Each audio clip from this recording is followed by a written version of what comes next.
In this video I'd like to look at economics from an enterprise architecture lens. Now over the last few years I've been talking a lot about what I called RBPEA, really big picture enterprise architecture. The principles of enterprise architecture are applied at the very large scale, right out to a global scale.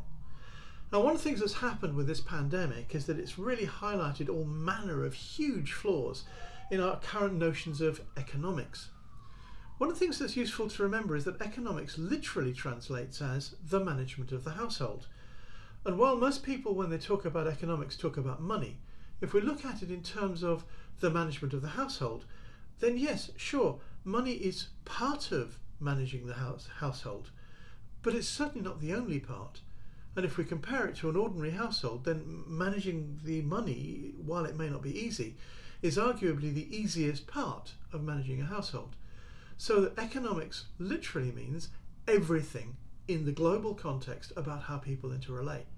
It's useful to look at it like that rather than solely in terms of money. So when we apply an enterprise architecture view, it brings us a whole bunch of really simple but really highlighting questions. First one is, what is the enterprise? If we're talking about the architecture of an enterprise, what is the enterprise in context? Well, in this context, it's really humanity as a whole, in context of the world as a whole. We don't survive if the world doesn't survive. It's rather useful to remember that economics is a wholly owned subsidiary of the environment, not the other way round. If we don't have an environment to live in, we don't have an economics, even if only of the monetary kind. Then the next question is, well, what are the needs in this enterprise? I remember it was described very well by a New Zealand premier some years ago when he talked about life, love, hope and more, the things that matter most to people. It's also about resilience, about adaptation, about anti-fragility over an indefinite period of time. We have to be able to adapt as things change over time. So that then leads us to another question for the architecture, which is, what are the dependencies? Well, one of them is that in our economics, resources are simply not where they're most needed. In fact, the natural gravity of a possession economy is that resources naturally trend towards wherever they're least needed, and particularly away from where they're most needed. And some resources are not renewable. Particularly, that's a challenge when we talk about the enterprise being about indefinite time, and particularly bad when we're being incredibly wasteful about, consume. As an architecture for an enterprise about survivability and thrivability over long periods of time, that's a very poor architecture design. So given those immediate concerns and those immediate focuses, we then look at it from a classic enterprise architecture perspective. We look at the as is in order to understand what we need to do to move to a 2B.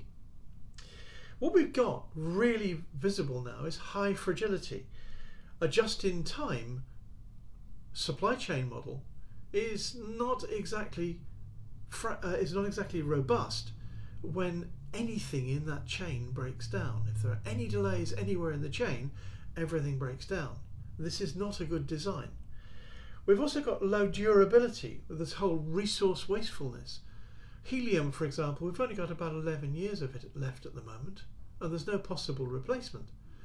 But it's not, people think, oh, helium is just toy balloons, isn't it? No, it's not. It's things like supercooling for high energy medical scanners like MRI scanners. It's also absolutely crucial in electronics manufacture. To a very real extent, there's a high probability that no helium equals no electronics. And that's going to put us in some very serious trouble. We've also got a huge mismatch between the abstract and the real. The money system can go to infinity. There's no problem there. We can have infinite growth. But for everything else, we can't have infinite growth on a finite planet. So we need to have a look at this really seriously, and enterprise architecture provides some disciplines that can help a lot. If we start looking at economics with an enterprise architecture lens, there's a lot we can discover.